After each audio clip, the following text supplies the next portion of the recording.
Hello, welcome back. I have Ashley joining me again today. Lucky? Today we're going to be using a little technique to kind of do a little bit more healthier lifestyle for your keto diet. We're going to make some steak tostadas, but instead of the normal corn tortilla with all the carbs, we're going to use Parmesan cheese. I don't know if you've ever used this technique before, but it's super easy and delicious. And you know, a lot of times when you're making new foods and stuff like that, you miss crunch and you don't get crunch anymore. And that really takes I've heard a lot of people say that when they start this diet, the crunch is something that they kind of want. So yeah, cool. This technique is really easy. All you need is a really good nonstick pan, a little bit of patience, and then you just cook the rest of your dinner like you normally would. So we're gonna, I have Parmesan cheese. Parmesan cheese works the best. You can use Aussie. You can use really any hard cheese. It's not going to work well with like a mozzarella or provolone. It'll taste nice, but the cheese has like a high fat content, high moisture, so it just stretches. Gotcha. This is going to turn into like a chip. And so I just have a small pan here, and we're going to just evenly spread that on there, and it's going to melt, and it's going to bubble, and the natural fat from the cheese is going to help lift the cheese off the pan. So non-stick pans do help. And so this is that's like super key in cooking everything, really. Like to have good pans. Good pans, good knives. Yeah. Sharp knives. Sharp knives are safer than dull knives. I don't care. Yes. I know you have that really dull knife in your kitchen drawer that you always use because you're afraid you're going to cut yourself. Get a sharp knife. Yeah. The cuts from a sharp knife if you cut yourself, are way better than a dull knife. The dull knife, you're going to go to the doctor. Yeah. Sharp knife, you're going to stop real fast if you happen to make a mistake. But see, it's starting to melt right here. We're just going to let that go, and we're going to let that brown and caramelize and crisp. What I have over here is I have a skirt steak. I have already tenderized it and pounded it flat, about a 1/2 inch to 1/4 inch thick. And I have anchovy chili powder, paprika, cumin. We're going to give that a quick rub on the steak and kind of set that to the side and just let it sit, kind of enjoy those spices. Yeah. We'll see this. Give that nice little rub in there. And I'm not going to use this cutting board again, so it doesn't matter if it gets all funky. I got a separate cutting board for the vegetables. So. I'm going to set that to the side, kind of let that absorb in just a little bit. My cutting board. Maybe. Rinse my hands off, wash your hands. This looks like it's starting to crisp up a little bit. Starting to crisp up. You can see the brown edges right there. That's a good deal. So it's going to go a little bit more. We're going to wait till it kind of gets in the middle. Meanwhile, I have all these fun vegetables that I want to put with my steak. So I have green peppers, red peppers, and a little bit of onion. We're going to chop those up, give it a nice little julienne. Or rough chop, doesn't matter. If you don't want the vegetables, if you just want to buy a jar of salsa or you want to make pico, I'm just doing what I would do, just a quick meal. And you can also see it bubble, and it's kind of releasing itself from the bottom, so it's not sticking to the bottom. So we're going to let that go just a touch more.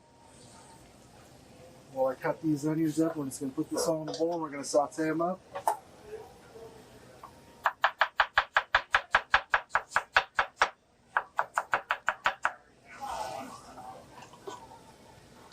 Those nice and crispy bowl.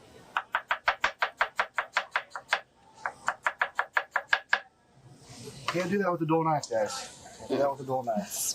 Exactly how I look when I'm cutting things in my kitchen. I have a couple years of experience. Go at your own pace. Turtle speed.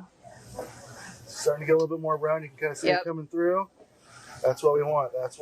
Sweet. Let's try. Looks like somebody took my spatula out of my drawer, but that's okay. We don't need a spatula. I got a spoon. We just want to make sure these edges are pushed down. Improvise. Adapt and overcome.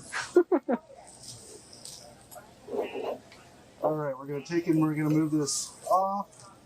See if I can't do it. Oh, no, I'm not. Do it. Come on. I don't think we're gonna do it today. We believe in you. Gosh, it's a little stuck. But we want to take a spatula and kind of flip it over. Oop, got it. See? Got it. Adapt and overcome. And I'm gonna let that sit on no heat right there. So we got a nice little crisp brown. Yeah. And that's gonna be the base of our Mexican dish over here.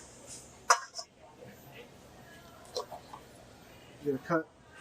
I cut the top off the pepper. I cut the bottom off the pepper. Everybody has their own way of doing it. Do whatever way works for you. I'll slice down this side, and then this opens up, and then I can just kind of roll. Ah. And then I'm left with this nice little ball of seeds and a ball of membrane. What?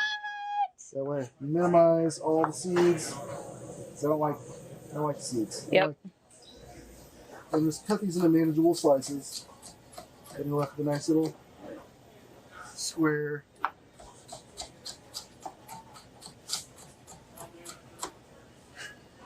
Put that in a bowl with the onions, and I got a red pepper. Yeah, if you don't have red peppers, don't worry about it. I just use it for color. Yep. Sometimes they're not always in season. Sometimes your grocery store doesn't have them. That's okay. Ivy always does that. Just saying. Just so.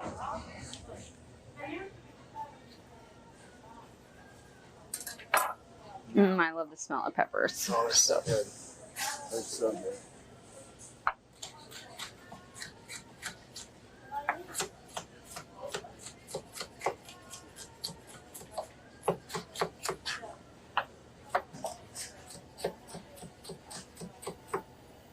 Nice. So we got our pepper all julienne, some onions. It's almost like we're making fajitas. You can, if you want to use that for your shell, by all means. Got a little salt to it. Kind of helps pull out the moisture. Then we're going to saute these up while it sits.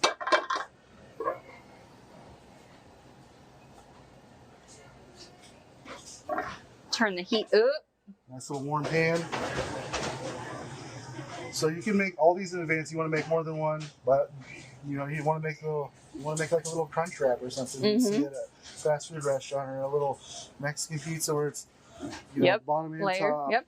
If you really want to get creative, I've taken 2 bowls and put in a wooden spoon between them, and then put it over the top while it's still warm, and then it'll curve down, and you might have like a little bowl. Have yourself a taco shell. Oh. And so if you want to get really creative, it's not hard to do. This guy, creative.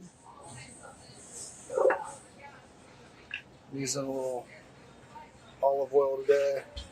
Want to stick to your keto diet? We have avocado oil, coconut oil. I have olive oil today. So we got our pan warm. We got a little bit of olive oil in there.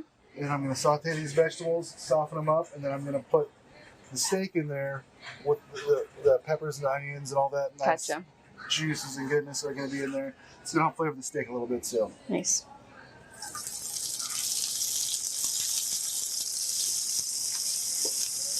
Set this aside.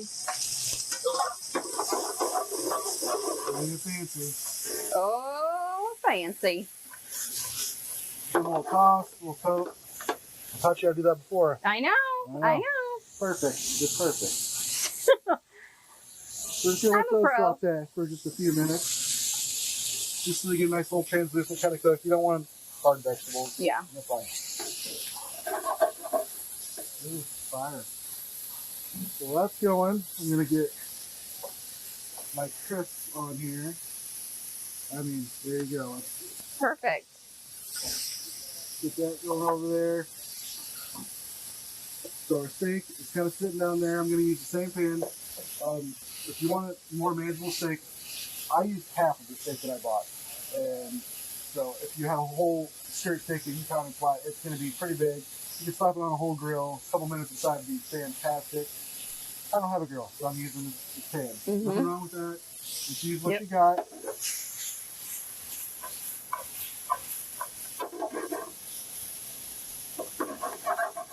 So you get nice little caramelized colors there. Getting a little translucent. So You can also use a flat iron steak, any steak you want. Ribeye works really well too. It's got a lot of fat content, a lot of flavor. Doesn't necessarily need to be, the straight steak. Yep. Straight steak is kind of traditional to me. Works very well. Cooks very fast. So these are nice and translucent. I'm going to pulp them in the bowl. Stick them to the side. Our pan's already hot. It's got a little bit of oil in there. I might add just a touch more. It's looking a little bit drier than I wanted it to. That's fine. I just used a little bit more vegetables than I thought I was going to.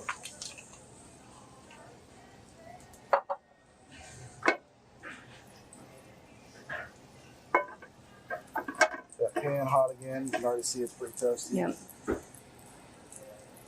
Place it down. Always flip it away because if you have extra oil in there, it's going to splash. You want to splash that way. Good tip. So, just about 2-3 minutes aside, we're going to let it rest. And then we're going to slice it, and it's going to be delicious. You want to talk garnishes, you want onion, cilantro, sour cream, it's all up to you. So I just want to make sure this is all cooked nice and evenly on each side. Lines over here, I'll probably cut a line because I like mine to have lines on it.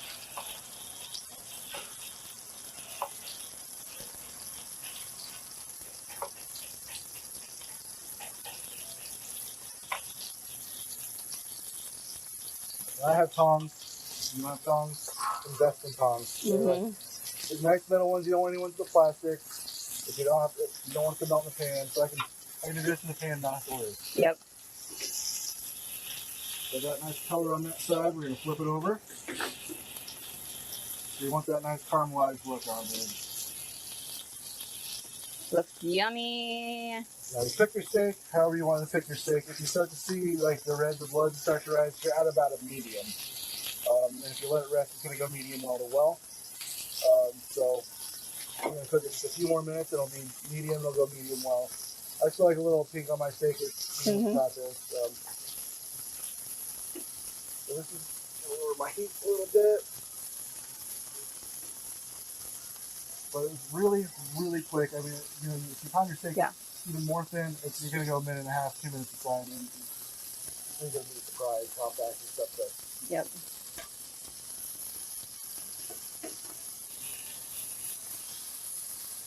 So I'm starting to feel the juices kind of rise over there. So that's what I was telling you about. You're going to see the juices rise. That means you're getting close to medium. It's going to go a little bit longer.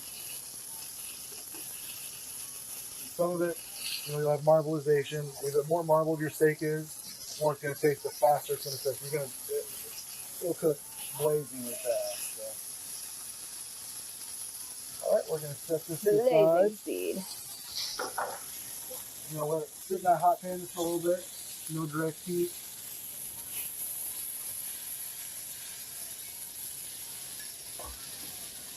So we get everything ready.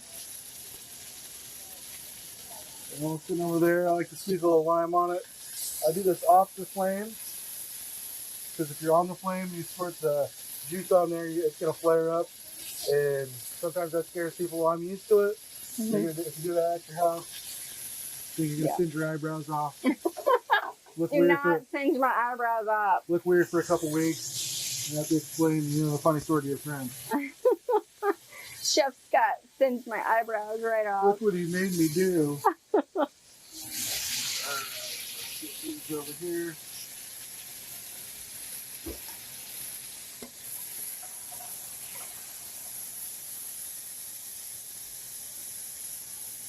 Get that nice and good.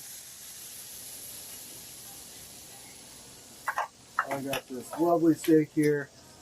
We should let it rest, but it'll keeps the juices in. But we're impatient here. I want to cut it now. See? I want to cut it right now.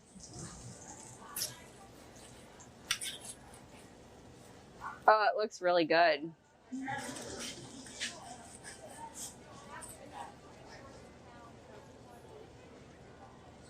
Seriously, that's like perfect.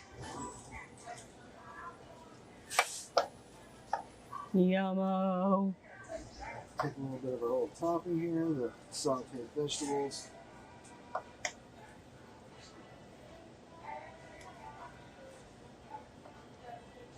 always taught when you're plating and it goes to the side, never touch it. Never touch it. It's never going to look the same. You're going to get the little grease spots. So we're going to go with it. Gotcha. Okay. You're going to squeeze a little lime, a little extra one, put it on the side. Go for it. If you want some sour cream or cheese. But super easy, crispy. Like you can hear it. Yep, it's crisp. Crispy. A little new tostada shell. You can make a taco shell with it. Great technique to use. Try it at home. Yep. Thank you for watching. Yummy.